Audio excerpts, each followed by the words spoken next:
welcome back to the Citizen channel, part 2. So make sure you watch part 1, guys. There'll be a number of specials, of course, at the end of season 2024-25, and this is one of them. I'm looking at City's domestic Cup King. Yes, I did play with the idea of saying Cup King and Jokers, but yeah, I'm not going to disrespect any City player. We've done the best within what we've got or what they're capable of this season. But this is part 2, so go make sure you go back and check part 1, guys. Part 1, yeah, we included some real big hitters in there, of course, in the Cup games. Some of the key players don't always play the Cup games or are injured, etc, etc.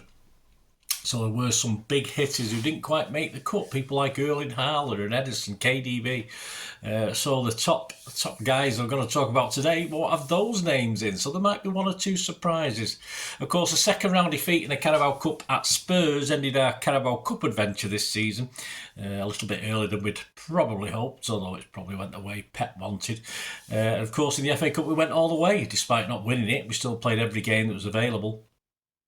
So that's 8 games, 2 in the Carabao, 6 in the FA Cup. So who stepped up, which players stepped up and performed in our 8 domestic cup games of the 2024-25 season? We have some set criteria for this. Pep used 30 players in total, and we've talked about the bulk of those already in part 1.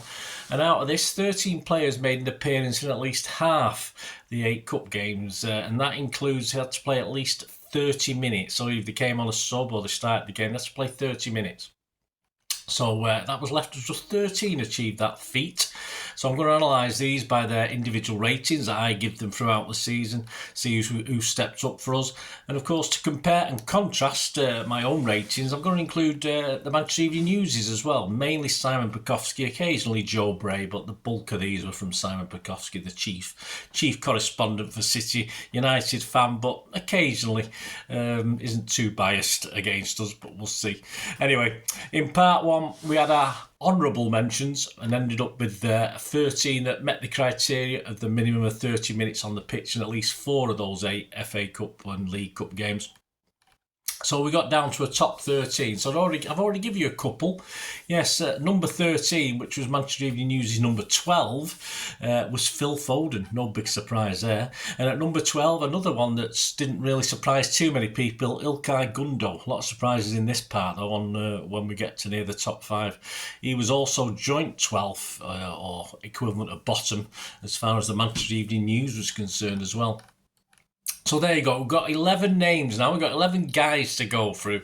And of course there's some images on the thumbnail, so you'll know who the blokes are, who the players are. Of course they're in no particular order on the thumbnail, so let's get down to the nitty gritty. I've got a couple tied at number 10, can't split them on the ratings. We've got the first one, Josko Gvardiol. He's number 7 actually, the Manchester Evening News. He's tied for 10th with me, so they thought a little bit better of him than I did. He made 3 starts and 1 sub-appearance, plus a little small cameo against Watford in the Carabao Cup, the very first game, of course.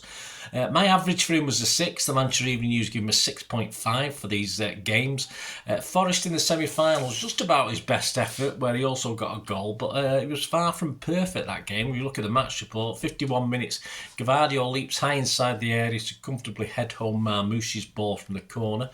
My verdict on that was it was a lovely header, but 70 minutes, Gvardiol lets the ball run loose at the back, and Gibbs White skips in, jumping past Ortega, but with a tight angle hits the far post and it comes back out. Just poor from Gvardiol, I commented at the time, whose concentration slipped for a moment and a let off for us. In the summary of the game, the Manchester Evening News on Mr. Gvardiol said, lost a mark for nearly gifting a goal to Gibbs White, but another terrific display capped by a goal. They gave him a 7. I wasn't quite as kind. I gave him a 6.5. I said, at a crucial time, ditto for what Simon said, but at a crucial time, needed better than his loose pass, so I give him a 6.5. Also joining Gvardiol in joint 10th, and again, a bit low with the Manchester Evening News. They rated him the 7th best Cup King, if you like, of the season. Omar Mamouche, he got a 6 for me average and a 6.5 for the Manchester Evening News. Off the bench with a goal at Bournemouth, but Forest in the semi-final was probably his best start. From the match report, 16 minutes, Marmoush brings some danger on the left, playing a nice 1-2 before having a crack from around 25 yards. He blasts high, bit more composure needed, I commented at the time. 51 minutes, Gvardiol leaps high inside the area to comfortably head home Marmoush's ball from the corner. We already talked about that with Gvardiol, of course. 63 minutes, Marmoush and Grealish work it around nicely. The former drifting down the left-hand side of the area to force a top save from Sells, tipping the ball over. A summation from the Manchester Evening News for the player for this game. Led the line very well and was better in the second half as he produced an assist and threatened the Forest goal. He scored him an 8. Marmoush, I give him a 7. I said, not a bad Wembley debut. I'm a hard taskmaster, but may have done better, but we'll be happy. And at number 9, so let's get into number 9, and it's the keeper. Yes, usually quite low down in these ratings, whether it's the Champions League ratings I've done a few weeks back or the Premier League one to come. I'm sure he won't be very high up in that either. My number 9 is Ortega. He was actually number 10 with the Manchester Evening News, so slightly higher. 6 starts, he got a 6 from me, average, and a 6.17 for the Manchester Evening News. Just about his best with Spurs away, actually, the loss in the Carabao Cup. I didn't like his first 45 minutes, specifically in that game on 25 minutes. A short corner, Kulusevski to Werner, back to Sarr on the edge right centre, and he unfurls a low curler which arcs inside the near post at the last second. It bent round a sea of players. Ortega saw it late, but looked like he didn't want to collide with the post and didn't give it his all. As a keeper, you cannot be a shithouse. I'm sorry, I thought he was. 55 minutes, Kulusevski down the right for a Bentancur out again. He opens up his body to shoot across Ortega, but he got a strong palm to that one, so he did redeem himself a little bit. And the comments from the Manchester Evening News, well, maybe feel he could have kept the second out, I agree, but made 2 excellent saves after the break to keep City in it, said the Evening News, and scored him a 7. I shall scored him a 6.5. I said, looked afraid of colliding with his own post for the second. He had an okay second half, I said. Very kind answer. At number 8, yes, a big difference. Big difference in a matter of opinions here, because the Manchester Evening News have got this guy at number 3. So he's in their top 3, but he's my number 8. So a big difference in the scores on this one. Savinho, I give him an average of 6.08. The Manchester Evening News 6.83. So, yeah, we do differ. An assist in the loss of Spurs, and a big difference of opinion between me and the Manchester Evening News in that semi-final win over Forest. In the Manchester Evening News, he summed it up by saying some direct running at the Forest goal and improved decision-making in the final third kept Forest nervous and scored him an 8. I just give him a 6. I said, didn't think he was great, to be honest. Just can't get excited when he shapes for a shot. And another big difference of opinion here, guys, in my number 7. Yes, he's down at number 11 with the Manchester Evening News, so virtually near the bottom, but he's my number 7, and it's Ruben Diaz. An average of 6.17 for me, just 6 for the Manchester Evening News. 5 starts and 1 qualifying sub-appearance. The Manchester Evening News and me both agree, though, that Forest was his best showing. The Manchester Evening News said, there to spot the danger, do something about it every time. He also made sure his backline kept catching Forest offside and scored him an 8. I gave him a 7. I said, Wood got no change out of him, and he played a good leadership role. And we both agree on number 6, which is nice. Doesn't happen often with me and the Manchester Evening News and Simon Prokofsky particularly. James McAtee, yes, he scores an average of 6.2 for me and a 6.6 for the Manchester Evening News, so it's good enough to get there number 6, and number 6 for me as well. 5 starts and a small cameo sub-appearances at Bournemouth. There's no doubt about his best showing, a hat-trick in the 8-0 against Salford City. On 62 minutes, of course, it was Doku on the right. He crossed early to the near post and McAtee sweeps the ball first time across the keeper. 72 minutes to make it 7-0. Foden's shot from 20 yards turns into a pass and is controlled by McAtee, and a calm finish for his second goal.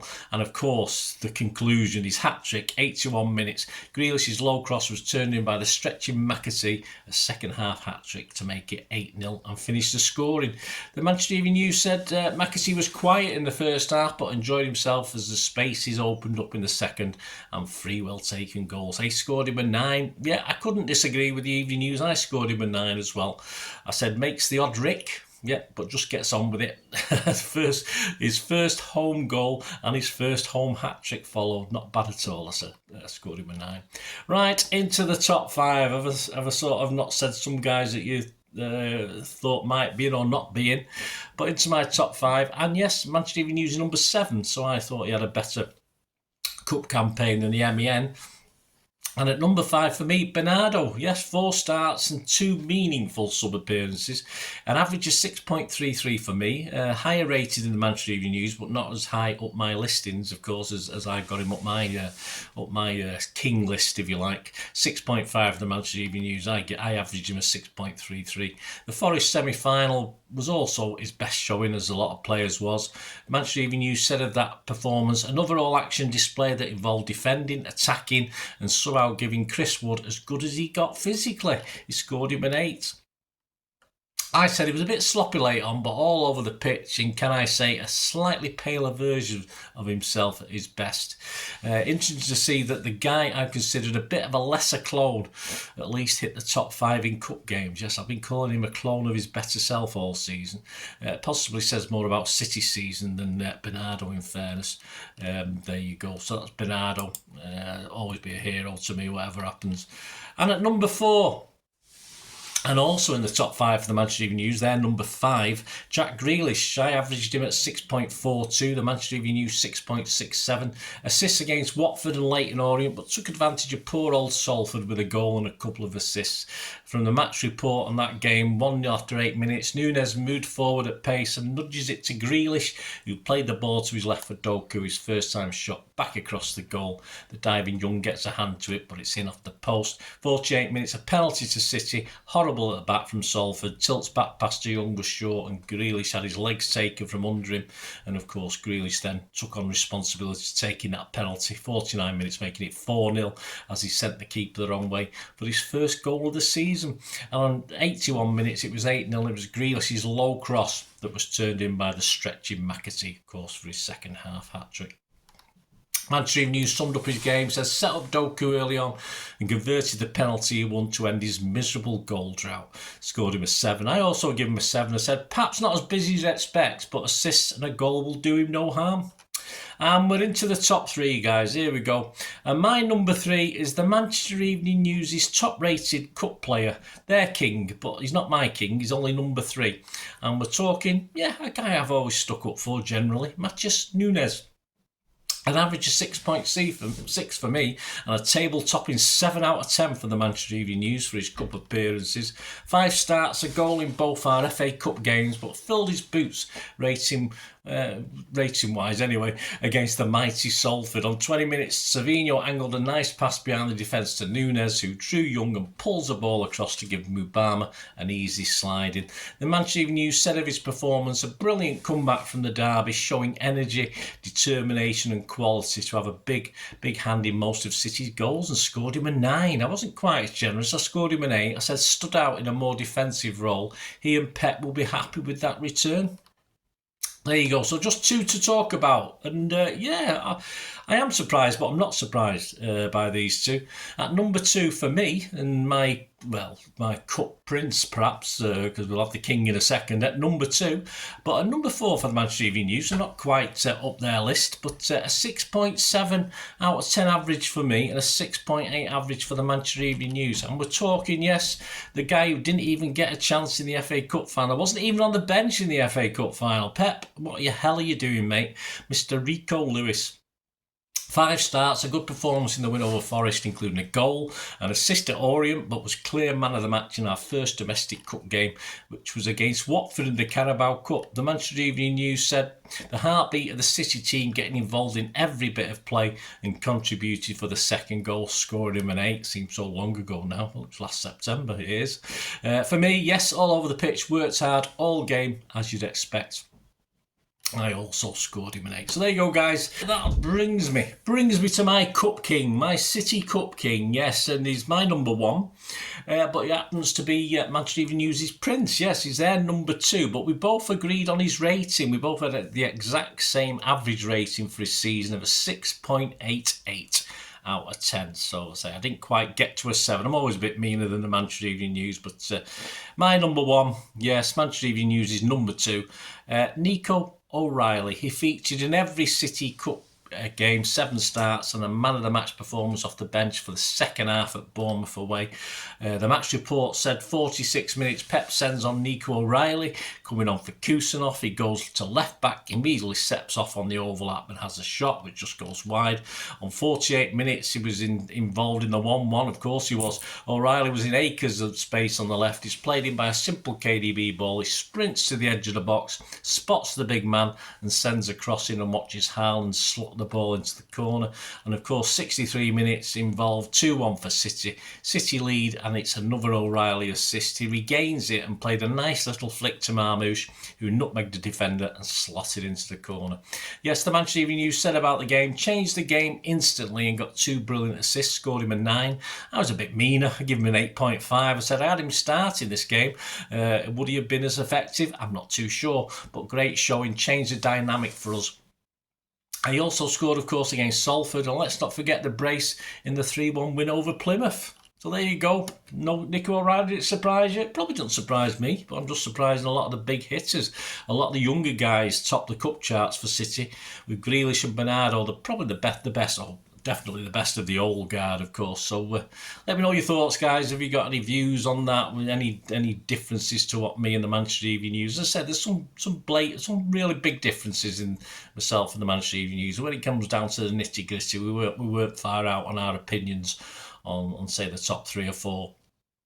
So there you go. Let us know your player of the season in the Cups, guys. There will be a player of the season, of course, for the Premier League. We'll wait for that to finish out, shall we, first? And I'm sure there'll be 1 or 2 surprises. Will the Unks dominate, or will the youngsters get a shout for that one as well? Hope you enjoyed this. Let us know, guys. Let us know your thoughts, please. If you do want to support the channel, I'm always open to any help you can give me. And there are ways of doing that, just from simply subscribing or even getting a membership. So there are ways of doing it. Hope you enjoyed this, and please, for information on how you can support this little channel going forward, just keep watching and listening. I hope you enjoyed the feature, and yeah, if you can support me through the subscription, if you can subscribe, guys, that'd be wonderful if you've not already done so.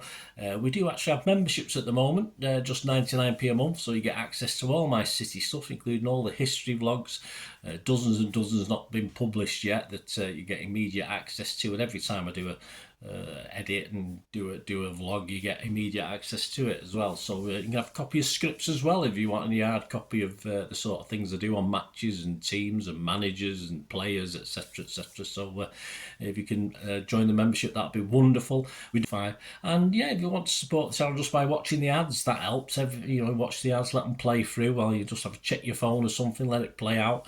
And of course, if you follow any of the links, that always works as well. You follow a link to one of the ads and you fancy something. I've done it myself. I've followed a link and actually purchased something from another organisation. But it can happen. It can happen. Not all ads are stuff you're not interested in. And of course, if you can give us a like, guys, that would be absolutely fantastic. All likes are much appreciated. Anyway, thanks for watching. Until the next time, of course, I only ever ask one thing, don't I? Please, I ask you all to stay safe, especially you Blues. Until the next time, come on, City. Bye for now.